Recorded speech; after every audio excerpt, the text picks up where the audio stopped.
Outside a building, signs read, "Future Resident Parking." Another sign reads, "Welcome Center."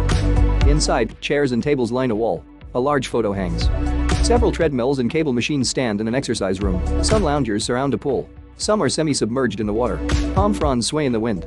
The pool glistens in the sun. Woven hammocks line a yard. A fence surrounds 2 tennis courts. A large-scale chessboard holds giant chess pieces and sits on a lawn. Chair and table sets lie beneath a pergola next to a parking lot. In front of a house, a sign reads, "Elevate, 2-bedroom model." Couches, a coffee table, and an island comprise a combined living room and kitchen space. The kitchen contains a refrigerator, stove, and washing machine. A queen-sized bed and a desk sit in a bedroom. A window faces the street. An adjoining bedroom contains a bathtub. Another bedroom contains a king-sized bed.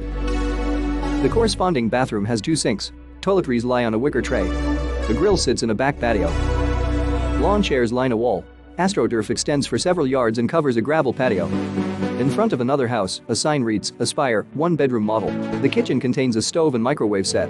The sofa and armchairs sit around a coffee table. In the bedroom, a bed faces a set of drawers. A cluster of 8 pillows stands on the bed. Sun shines through a small window in a walk-in closet. The grill and lawn chair sit on a patio. Logo: Yardley by Taylor Morrison. Equal opportunity housing. The international symbol of access appears.